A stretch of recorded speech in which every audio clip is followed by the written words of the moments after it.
Hello reception and nursery, well done for a brilliant week of learning. Now I'm going to read you all the same story this week because I think it's important for us to talk about our worries. Now I know it's been a bit of a strange time for everyone and some of you are missing coming to nursery, missing coming to reception and to school and seeing your friends, and maybe you're worrying about it.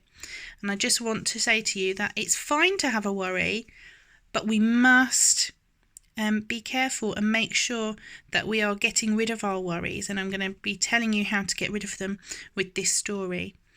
So we will see you all again.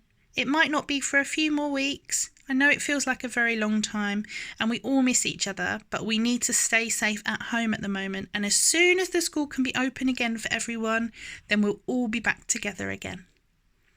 So let's read our story. Ruby's Worry by Tom Percival. This is Ruby, and this is her worry. Ruby's Worry. Ruby loved being Ruby.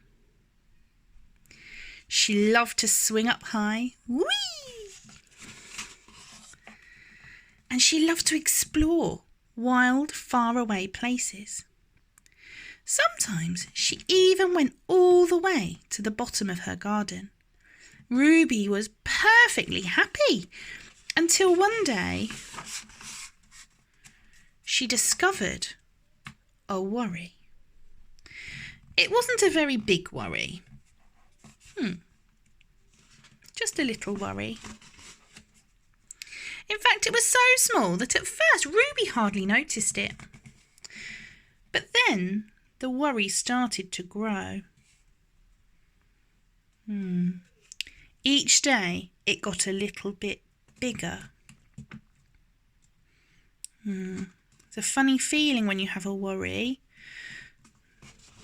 Something makes you feel worried. It just wouldn't leave her alone. It was there at her breakfast, staring at her over her cereal box. And it was still there at night when she cleaned her teeth.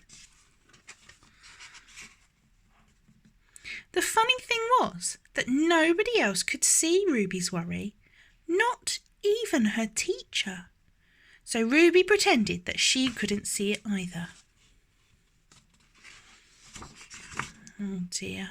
She tried to carry on as if everything was normal, but it just wasn't. The worry was always there, stopping her from doing the thing that she loved. Oh no, look how sad she is. That worry is getting really big now. Ruby wondered if the worry would ever go away. What if it didn't? What if it stayed with her forever? Ruby didn't realise she was doing the worst thing you can ever do with a worry. She was worrying about it.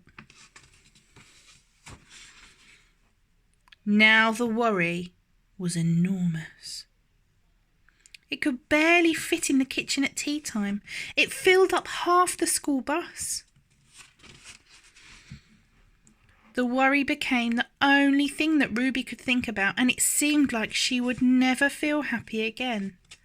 Oh, she must feel so awful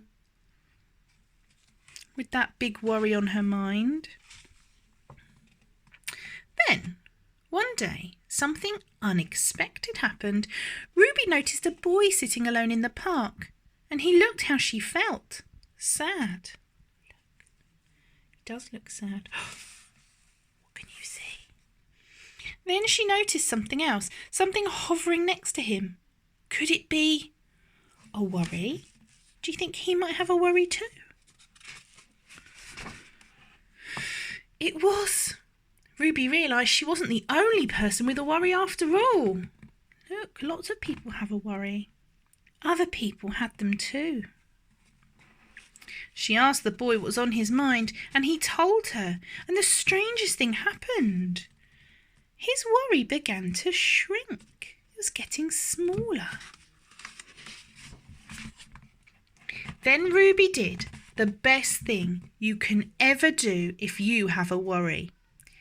She talked about it. And the words tumbled out.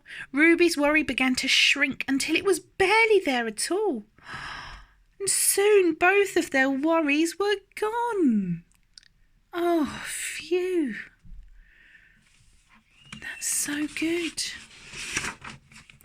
Finally, Ruby felt like herself again. Of course, it wasn't the last time that she ever had a worry, because everyone gets them from time to time. But now she knew how to get rid of them.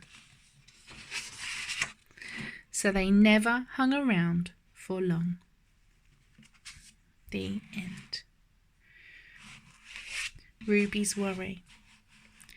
So she learned that if you have a worry, if you keep worrying about it and you don't say anything, that worry could get really, really big and it can spoil all your fun. But if you talk to somebody about your worry, then it will shrink and soon it will be gone. So if there's something you're worried about, or if you're missing your friends or your teachers or school, or you're missing seeing your family who don't live in your house, make sure you talk to someone about it. Talk to your mummy or your daddy or a brother or sister or someone who lives in your house. Because then that worry's going to shrink up and go away. And we're all going to see each other soon. But for now, we must stay safe at home. Have a lovely weekend, everyone. I'll see you all on Monday. Bye.